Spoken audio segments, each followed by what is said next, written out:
Hi, everyone. Dr. Nguyen here. We're back today in our series for our senior seminar. We're interviewing people in the field. Today we have Mr. Dane Binder, who is the CEO of Sierra Tucson. That's the #1 addiction treatment center in Arizona. He is essentially second in command at the post. He's got about 300 people reporting to him at the center. And I think this interview is interesting because up to this point, we've mostly interviewed people who are kind of boots on the ground. So I think it's interesting to hear a perspective from the management side and potentially folks who are responsible for hiring graduates out of college. Hey, Dane, welcome. Hi, thanks for having me. Awesome.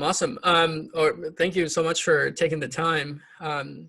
As always in these interviews, the first thing we kind of want to hear about is kind of your origin story, right? So tell us who you are and how you got to be where you're at.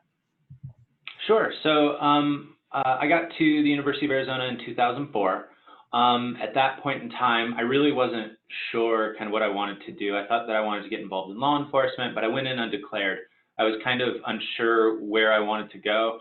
Quite honestly, I was a little bit disinterested, I guess you could say, in college at that point in time, because I just always thought like, hey, you go to middle school, you go to high school, you go to college. That was just kind of how I was raised. So it was like going from 12th grade to 13th grade in a lot of ways for me. But it was about after my first year that I realized like what college is. And I was like, oh, okay, this is not like, what I thought it was. So I really started to kind of dig into what I wanted to do. And I started to get more involved in the selection process. Obviously, you had to declare by your sophomore year. So decided on psychology as my major, and I minored in criminal justice because I thought that law enforcement sounded appealing. So I kind of went through college. I really just kind of enjoyed my time there, and I actually ended up graduating a little bit early because I was like, you know what, I'm really not that interested in staying in college for more than 4 years, or more than 3.5 years really. So I graduated a semester early. I got into the last academy class of the Tucson Police Department, and then the academy is about 16 weeks long. I got to about week 12, and I realized this is definitely not what I want to do. This is not the lifestyle that I want to live. This is not really what I'm looking for out of life and out of a career.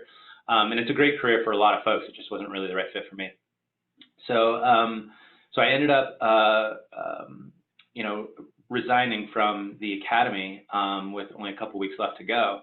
And then I was just kind of stuck. I didn't really have a plan after that. I just knew that it wasn't really what I wanted to do.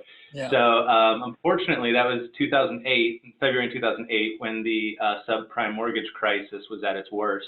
So there was a huge economic recession, and there weren't a lot of opportunities for me at that point in time, coming out of college without a whole lot of experience, which is something that maybe your folks who are graduating, hopefully you don't experience it, but it's a possibility. There are a few differences between the economy back in 2008 and the healthcare industry, specifically behavioral health, and where we are today. So I can talk a little bit more about that if you'd like. But you won't be facing the same sorts of hiring difficulties that I faced back in 2008 with trying to get to the behavioral health field. So rest assured that we're in a better place now than we were back in 2008. But I just got back into the retail job that I had while I was in college at Leslie's Pool Supplies. If any of you have questions about your pool, feel free to email me, and I got you covered. But it's a really, retail management kind of lends itself to kind of basic business management. So it's a really good way to kind of learn how businesses operate. And a business is a business, really, no matter what industry it's in. Everything boils down to how to manage a profit and loss statement. Everything boils down to having kind of a strategic vision for where you want your business to go and the role that employees play there. And also it's an opportunity to start to get your feet wet as far as management is concerned. So in 2011, so I didn't love it. I did not like working retail very much. It wasn't really my thing either, but it was the only job that I could get at the time. So I just submitted as many applications as I possibly could between 2008 and 2011. And I thought about going back to school, getting a master's. I wasn't really sure. I was dipping my toe in the water of law school and that type of thing. But in 2011, I finally got a response to a resume that I submitted. I hadn't gotten any interviews really to speak of for positions that I would have considered taking. So I was able to secure a job, entry level, which is where a lot of folks with bachelor's degrees end up, which is kind of case management. Mm-hmm. So this particular program focused on infants who were at risk of potentially having adverse outcomes, and by definition, it was mostly just parents who didn't know a whole lot about raising kids, or maybe they had experienced some abuse themselves or something like that. So I had never held a baby in my entire life, but I had a degree, and that was more than a lot of the people had at that particular position. So so I was able to kind of get my foot in the door there. 6 months later, I got promoted to a coordinator position, which is essentially like one step up from case manager. So I got to do like a little bit in marketing. I got to do a little bit of direct care work in prevention, which is a cool field. And I got to kind of get my first taste in substance use disorder treatment. So that was cool. Then I eventually, that was a grant funded position. That grant ran out. Mm-hmm. So they offered me a couple different roles, but I ended up going with a crisis mobile team position, which was really cool because I got to kind of still be involved in some aspects of like public safety that I was kind of craving from law enforcement, but this was more from a strength-based perspective and less of a law enforcement perspective. So I was able to go out, help people who were suicidal, who were homicidal, who were psychotic. Anytime you hear somebody in the news in Tucson, Arizona, who had a mental illness or they were intoxicated and they did something really terrible, usually our teams were involved in some way, shape, or form. It was either before it happened, when it happened, or after it happened. Wow. So we got folks put on court-ordered treatment who needed to be on court-ordered treatment because they were too dangerous or disabled to take care of themselves. So I got that intersection of law and behavioral health that I actually kind of always wanted to have. You know, I didn't really know that I wanted it back in college. Right. So it was cool. And then I just kind of, kept getting other opportunities. I would take jobs that other people didn't necessarily want. People discouraged me from taking them, but they were opportunities to move forward. And, I just kind of kept submitting applications to positions I was interested in. And eventually I landed in this position here. That's awesome. That's awesome. So that's quite a bit to unpack there. I think there are lots to digest. A couple of key moments there that I think might resonate with our students. One is sort of having a set goal in mind after college, and then sort of believing your path, something that you had intended to do. So can you talk us through maybe that decision process and I don't know, some I don't know, lessons that you've learned, and if you do it again, how would you approach that?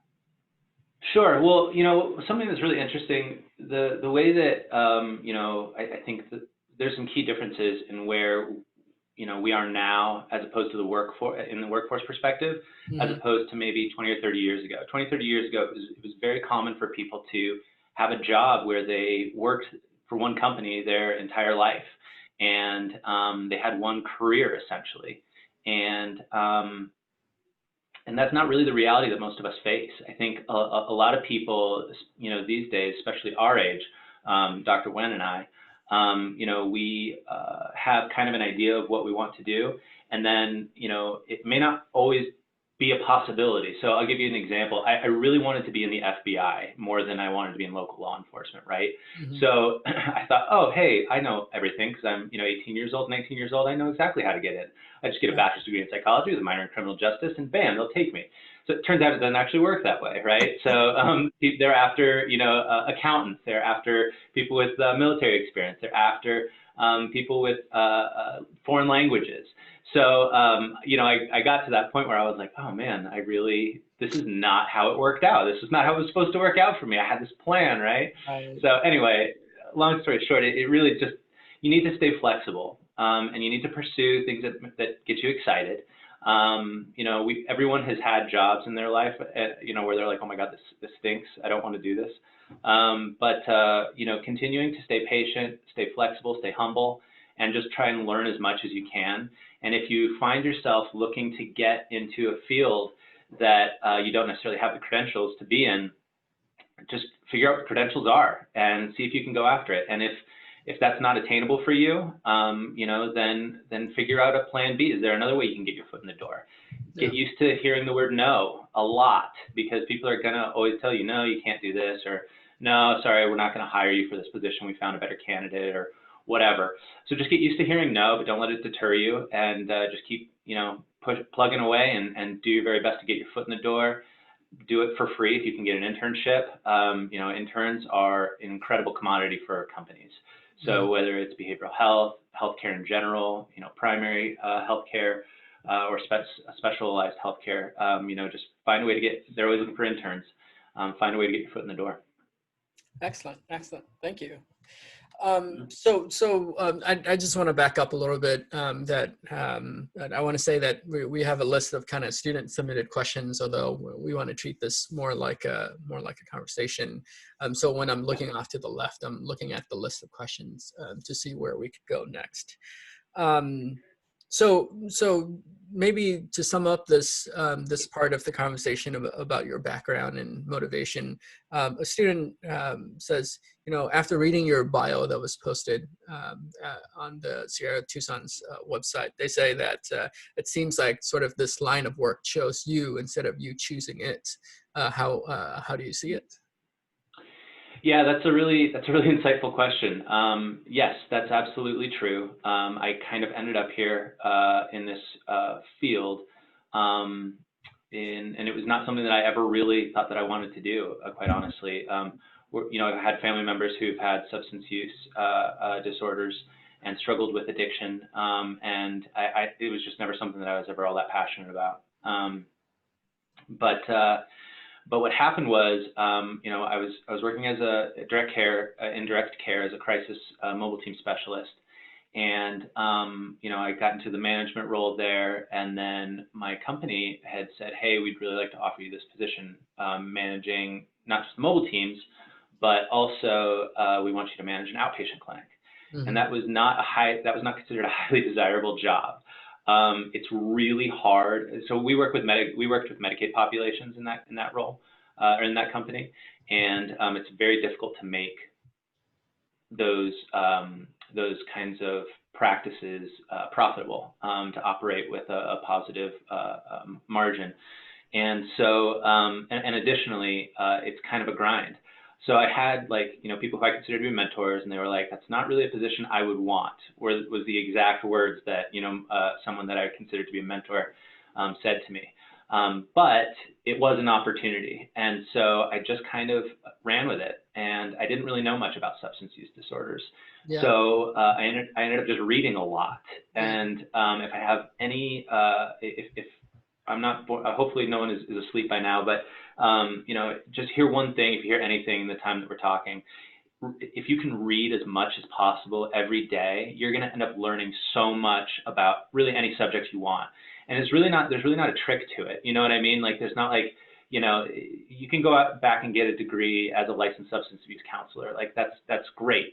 But you can also, as having a degree in behavioral health, you can also just read a lot about substance use disorders, and you can learn just as much from books and articles and publications and frankly the internet. You know what I mean? I know there's a lot of disinformation out there, but part of your training in college is to be able to discern what information is credible and valid and what's not. So use your critical thinking skills and just read as much as you possibly can, and you can really get a lot of information in that way.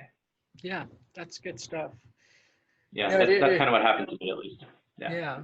I mean, it feels to me, and again, when students are approaching positions, I think your experience feels to me like a couple of things that kind of stand out. One, maybe perhaps you reached and you applied for positions that you didn't necessarily think you qualified for.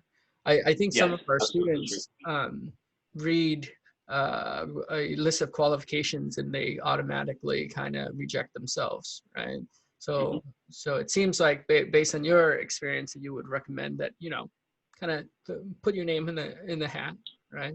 Yeah, absolutely. I didn't have the qualifications to get my first director position. So one of the minimum qualifications was being independently licensed as a licensed professional counselor or a licensed clinical social worker. And backtracking a bit, I don't think I shared, I got my master's at one point when I was doing direct care. When I went to pick out my master's program, I wanted to find the most affordable one because it's very expensive to get some of these counselors programs. Some of these counseling programs cost upwards of $150,000. Which is very, very difficult to pay back. So I ended up finding the cheapest one I could find. It was not a licensure track. So that was a little bit of a detriment to me. I didn't really do my research when I was looking into those types of things. I didn't really have kind of a clear vision of what I wanted to do. But I didn't have that credential. So what I did was I just went to my supervisor, who was a senior director, and I said, hey, I know I'm a senior manager right now, but I'd really like to apply for this director position. I think I could do some good things with it. My company took a chance on me. They really liked me, and they gave me the opportunity. And I told them when I interviewed, I was like, I'm gonna be honest with you, like, I don't know anything about how to make this successful. And they said, that's okay, just take, under our tutelage, you'll be able to learn more about how all this works. We'll guide you and groom you into this role. And they did. So I just took a chance. I trusted them. They trusted me because I had been successful in my previous role as a senior manager of crisis teams. And, I was able to make it. I think our program in the entire company across all of Arizona, we were the one of only 2 of, I think, 12 outpatient programs that had positive clinical outcomes and were financially self-sustaining. So we ended up making it successful. Yeah. That's awesome. That's awesome.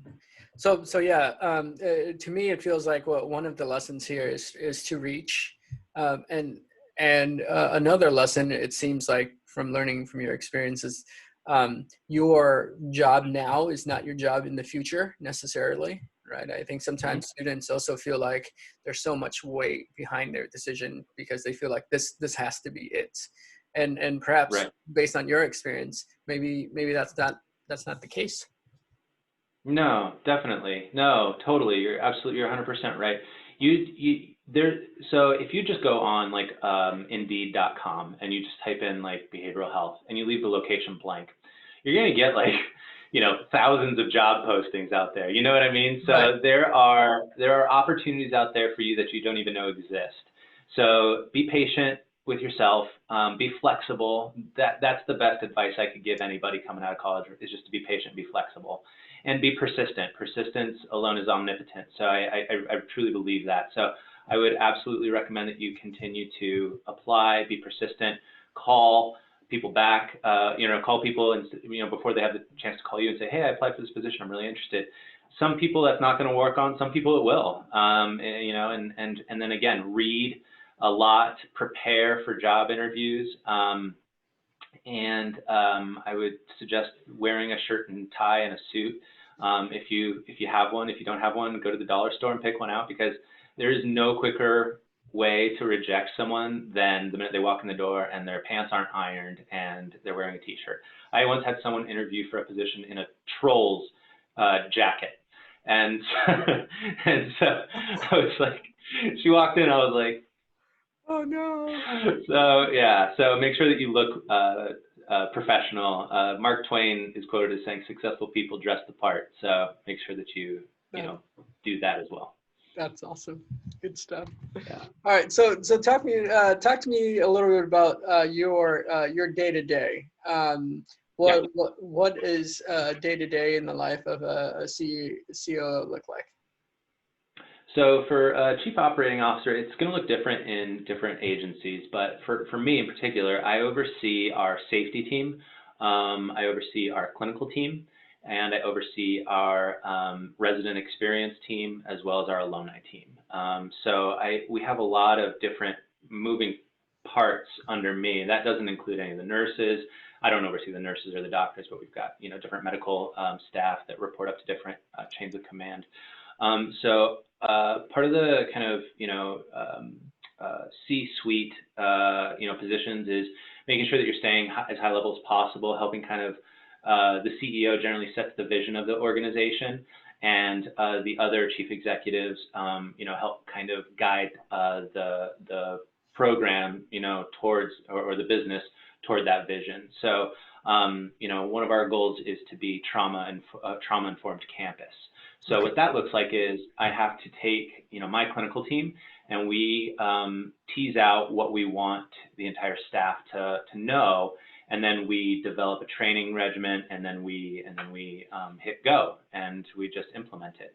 And then additionally, but there's always like multiple priorities going on all at once. So right. I will have my one-on-one meetings with all of my directors that report up to me every week, just get status updates on, hey, where are we at with this particular initiative? What's the status of this initiative? Mm-hmm. What new things have come up since that time?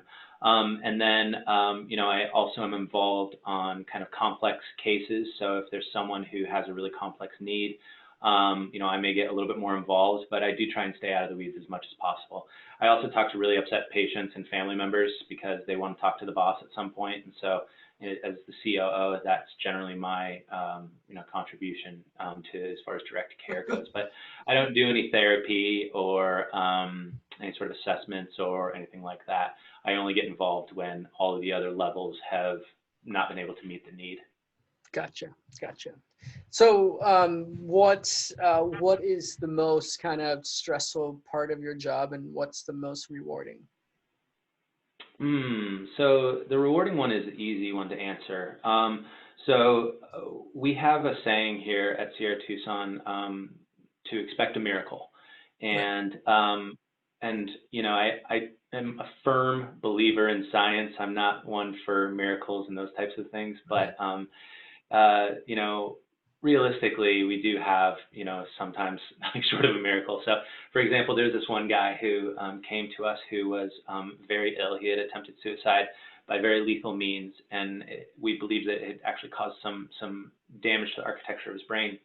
And we used, so he was very flat. So like he wouldn't ever smile, very much not responsive.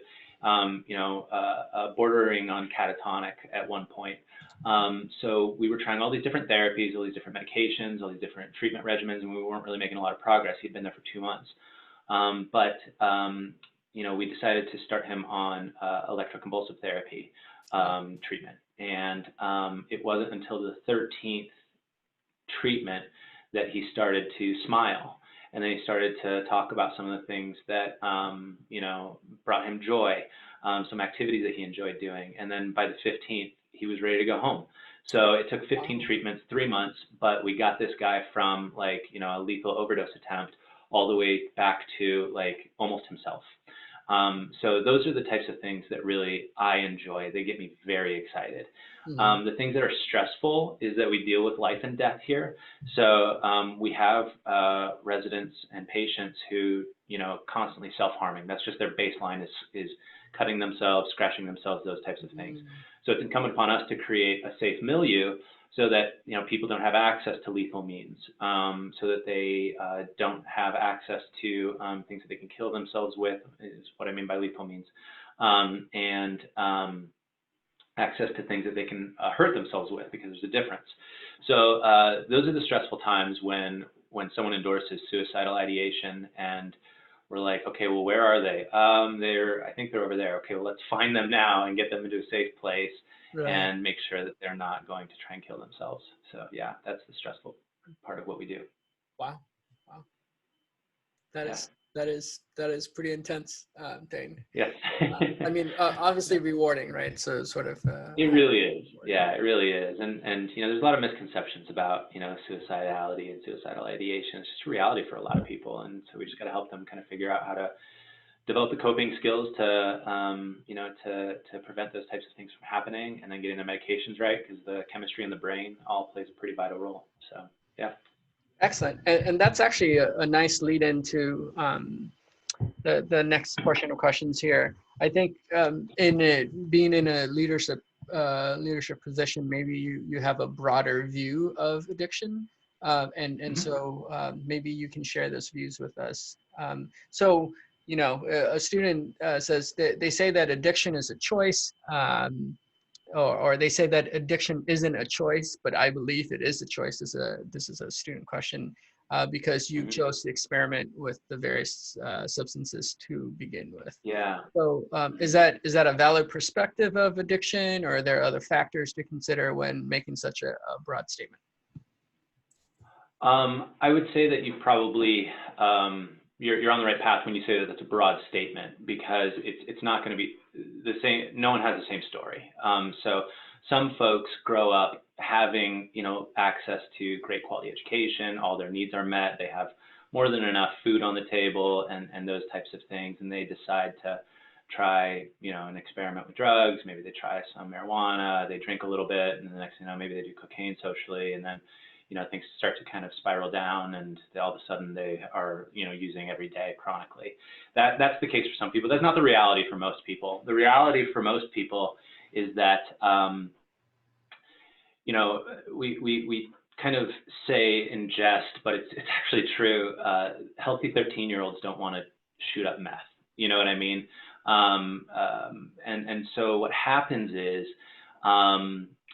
when you have folks who don't have kind of your typically developed childhood, and they have a lot of adverse childhood experiences, it results in these really, and if you're not familiar with the ACEs study, ACE, Adverse Childhood Experience Study by Kaiser Permanente, do yourself a favor and look it up, because it explains a lot about healthcare and some of the adverse effects of childhood experiences that can be considered traumatic in nature. And almost all of us score on 1 or 2 or 3 or more of that scale. So just know that all of us have experienced some of these things, but the playing field is not level. So what I mean by that is, there was once a guy I went to, this is my first job. He had a baby with this young woman, and he was involved in gangs. He had a really bad addiction history. And I shouldn't say bad, because that implies judgment. What I should say is he had a pretty severe substance use disorder. Right. And so when I was talking to them about like what his childhood looked like, he was chronically physically abused. He was sexually abused. He was went without food for days. His parent or guardian, I don't even know if it was a parent, but it was a guardian, would lock him on, you know, in a Harry Potter closet, essentially, for sometimes a day at a time. And so, you know, when that happens, your brain doesn't develop in a way that yours and mine might have been developed. And what happens is you don't have the ability to cope with anything, or you develop such callous and unemotional traits that you don't really care about, you know, what your decisions may lead to. You don't have the ability to have kind of a foresight. You don't have future orientation. It's about surviving in the moment. And so, although this case might sound extreme, this is actually a very common story. You know, maybe not to the degree that we're talking about. That is a little bit less common, hopefully, but it still happens a lot. And so people end up using substances as a way to cope with those types of realities. So it's a heck of a lot easier to get high or drunk than it is to have to deal with all the pain and suffering that you're dealing with on a daily basis. Mm-hmm. And, you know, for that, so we're talking about two extremes here. I give you two extreme examples, and the truth for most people lies in the middle.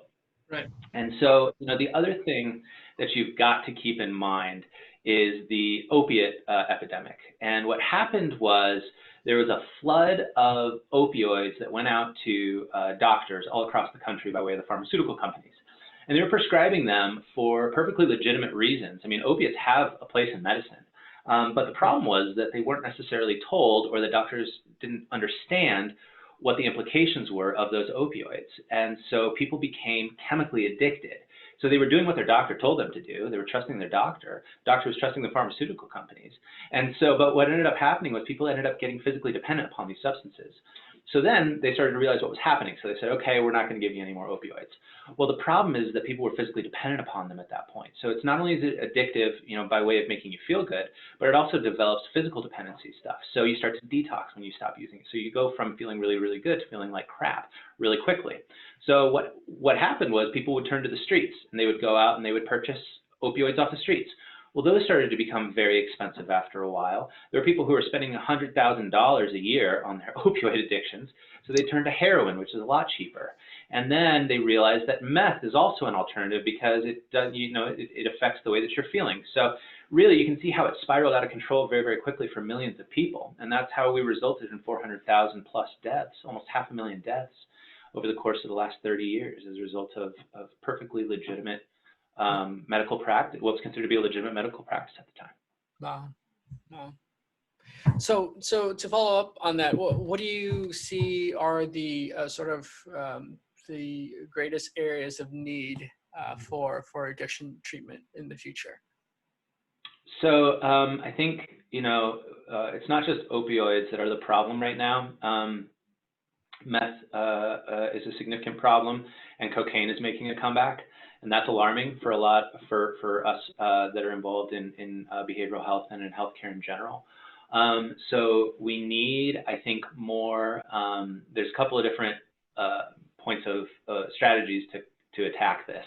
One of them is harm reduction, which I'm a big proponent of, and the other is kind of more your more traditional therapies. So increasing access to treatment is going to be the only way to fix it. And then additionally, there's the supply of drugs that are in the community, which is out of my realm of expertise, but is something that also has to be addressed. So, we've really got to provide low barrier treatment so that treatment that's available for anybody. If they don't have insurance, if they don't have money, we need access to treatment for those folks. And due to the Affordable Care Act, whether you love it or hate it, it does provide opportunities for people to get treatment for substance use and mental illness. And it's rarely do you encounter someone who has a substance use disorder without also having a co-occurring mental health disorder. It's extremely rare. And so you need to have the ability to not just treat the substance use disorder, but also the mental health disorder. Otherwise, because that's, like I mentioned, a lot of the reason people use is because they're depressed or they're anxious or whatever. Really, really, really good stuff. Can you just follow up and talk a little bit about harm reduction, since that's sort of your area of expertise, right? Yeah, sure. So harm reduction is a strategy that involves accepting the fact that people use substances. It's a reality. We wish that people would stop. We wish that they would stay sober forever. But the fact of the matter is that more than 50% of the time people relapse. And so what harm reduction does is it aims to recognize that substance use is a reality, relapse is a reality. So we need to have practices in place to avoid fatal encounters and to avoid harm as much as possible. So harm reduction really just means exactly what it says. We're trying to reduce the harmful effects of when people relapse. Because relapse is inevitable for most people. When you're using opiates, for example, one harm reduction strategy is to not use intravenously, so don't use IV, don't shoot up. If you do shoot up, use a clean needle and start with a very small amount. And have a friend who's there in the room with you that has naloxone or Narcan, which is an opioid overdose reversal agent that can easily be administered by anyone. You and I can do it. It's a little nose spray. As a matter of fact, I have one in my briefcase that I carry with me everywhere I go. So that is an example of harm reduction. Okay, interesting. I think oftentimes, and you and I have talked about this, when we approach drugs, it's the mentality of just say no to drugs is still so prevalent, and use and addiction is so demonized that I think this approach is quite interesting. Yeah, it's definitely more cutting edge than when we were in the 80s, that's for sure. Right. Well, all right. So moving on, this next portion kind of gets at how students can kind of be involved and follow perhaps in your footsteps if they wanted. So like within your organization, for example, what do folks with undergraduate degrees do if they do anything within your organization? Yeah, we have a lot of folks with bachelor's degrees, and we have folks without bachelor's degrees. So generally, what that looks like is some of our more entry-level positions are going to be behavioral health technician. That's kind of the moniker that's used, and for folks who have a bachelor's or they don't have a bachelor's but they have like 4 years of experience. In Arizona, that's kind of the standard. But behavioral health technicians or similar type roles are everywhere. So you've got folks who essentially are helping to take vitals. They are kind of your frontline staff to do one-on-ones, which is if Dr. Wen is suicidal and a doctor says he needs to be on a one-to-one, I have to stay within arm's reach of him at all times. You know, we're actually like physically monitoring you while you're moving around the milieu, and you may be combative, so we may need to have someone who's maybe, you know, a little more adept at nonviolent crisis intervention. So you're going to get kind of your entry-level stuff there. The other thing that we hire for is case managers, and case managers help kind of organize the treatment for the patient. And so what that might look like is it could be one of several different things. If you work with Medicaid populations, you may have a caseload of like 300 people. So you're not going to know everybody very well. But at a place like Sierra Tucson, you might have like 30 people. So you do have the opportunity to engage with, you know, the patients in a more direct way and get to know them a little bit better. But that's just, you know, a really common, case manager is a common job that requires a bachelor's degree. That doesn't require any experience. It's very entry level, and it's a good way to get your foot in the door. Right. And you had said that that's how you started too, right? As a Yes. Okay. Yeah, case manager for that infant. That's right. That's right. Family support specialist position. Yeah. So so in Arizona, how do those positions do salary wise, both the technician position and the case manager position? Yeah, so it depends. So if you work inpatient on an inpatient unit, those jobs pay a little bit more, and that's because the job's a little bit harder. If I'm being totally honest, you do have to deal with combative patients. Sometimes if you're working on an involuntary unit, you have to do takedowns. There are days when people will smear feces and you got to clean it up. So those jobs pay a little bit better. So you may be looking at somewhere in the realm of like, I don't know, I want to say like $16 to $19 an hour. So not bad money, really, for an entry-level position. And then case managers generally make a little less than that. So they're going to make a little bit more than minimum wage, probably around, I don't know, it just depends on the state, but in Arizona, your case managers generally make around $14 an hour or thereabouts. Gotcha.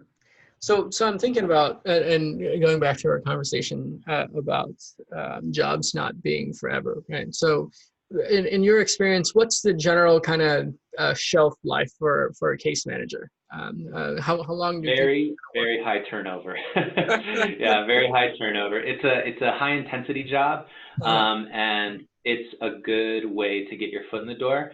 People can kind of burn themselves out. So it can be taxing. Same with behavioral health technicians. It can be a taxing job.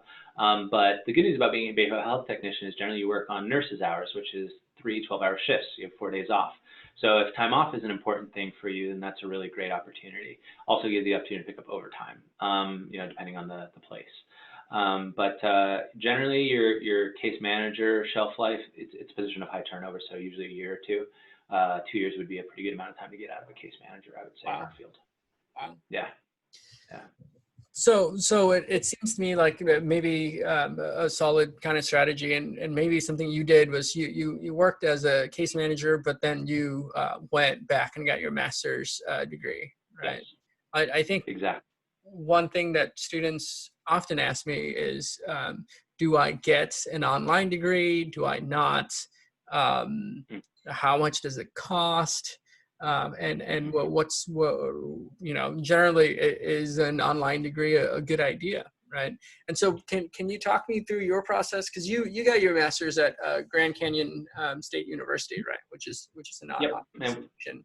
Yeah, I went online, and you know, realistically, it usually doesn't matter in the behavioral health field whether it was online or not. I think that when it's in person, it's probably I would say, oh, great, that one was in person. So I think there's a perception that, that fair or not, that in-person degrees generally are, a little bit more difficult. So, they're maybe with curricula, it's more difficult. But I think if COVID has proved anything, it's not true. You know what I mean? Like, everyone's online now. So, but I don't think that I've never asked someone, and I don't know anyone who's ever been asked, was your degree online or in person? So just know that, like, once you get your degree, that gets your foot in the door, that lets you have access to opportunities that other people won't. And so know that that's the case. But when you're talking about what you're going to get out of a program, that's a different story. I think it's in my opinion, I think it's very true that in-person curricula tends to be a little bit more difficult than online curricula, especially depending on the college. So, there are some online MBA programs at very prestigious universities, like, you can get an MBA from pretty much any school you want, and you're going to get a good education, no matter what. So I would just look at what the curricula is. I would look at, what the rates of employment are afterward, although those can kind of be fluffed. Because I could go work at McDonald's, with a master's degree, and I technically would be added into the employed statistic at GCU. But I wouldn't get too hung up on it, because once after you've got some career experience, it really kind of falls to the bottom of the resume. Yeah, but I would say, yeah. Sorry, if I can, this is probably a pretty good time to mention that if you do end up getting a graduate degree, I would recommend something with a license if you want to be in the behavioral health field. Being a licensed counselor, being a licensed social worker, being a licensed nurse will afford you certain opportunities that are legally required by facilities. So you've got state requirements to have a licensed nurse overseeing an inpatient unit. You've got state requirements requiring a social worker to oversee an outpatient team. You've got state requirements. So those credentials are actually much more valuable than the master's degree that I got, which is just a master's in general psychology. Right. I want to back up and kind of parse this out, because I think, so this is kind of the advice that I generally give regarding master's degree. And so I think if you are in a career path, right, and you need a master's to advance in your career, then I think it probably doesn't matter whether you get it online or in person. However, I think it's important, if students come out of their undergrad with no experience and then jump into a master's degree, hoping that master's degree will elevate them into their sort of dream job, that I think it probably has more consequence whether or not that program is online or in person, right? Do you I don't know, how do you feel about that type of advice? Is that accurate or not really based on your experience? If I have two resumes and both of them are exactly the same, one says one was in person and one was online. Is that what you're asking? I'm asking about sort of getting into a master's program with experience or without experience. And gotcha. Okay. Right. So I think once you already have the job experience, where you get your degree doesn't matter as much, is essentially what I'm saying.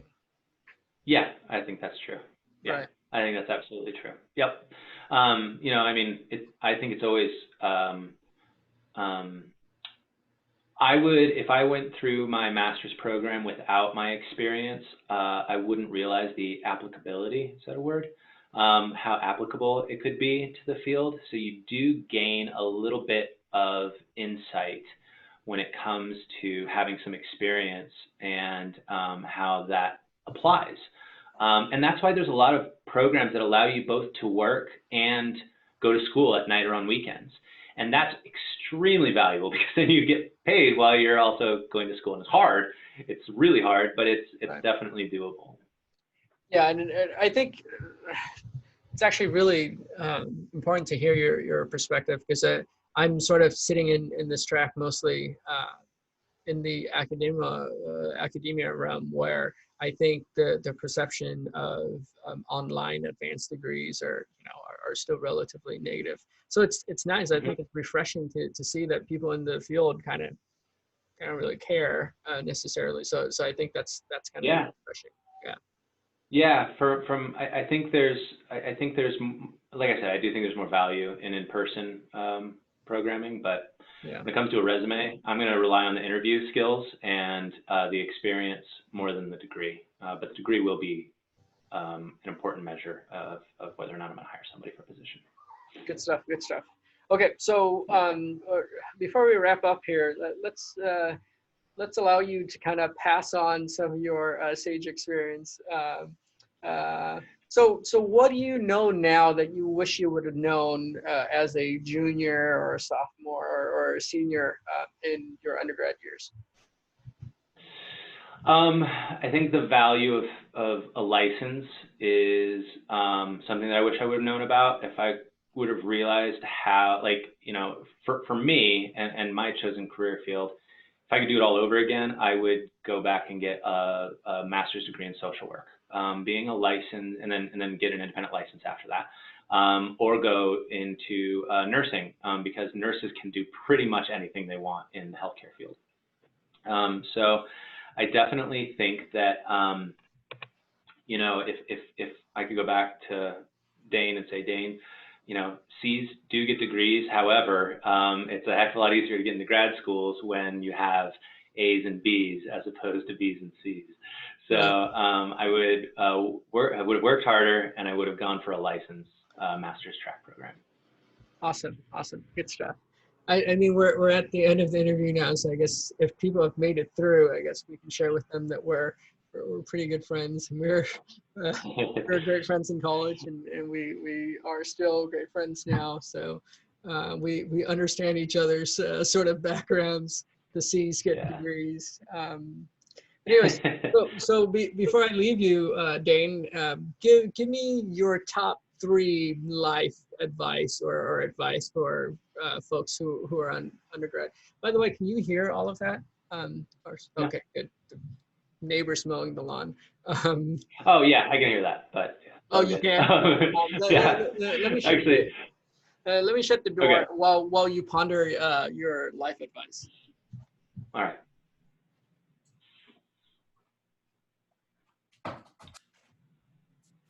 All right, so yeah, hit us with your top Okay, 3. so real quick before we do that, there was a story on NPR about that exact issue, that people are on Zoom meetings and they're angry with their neighbors about doing lawn work. So that actually makes this a lot more funny because I heard that yesterday on NPR.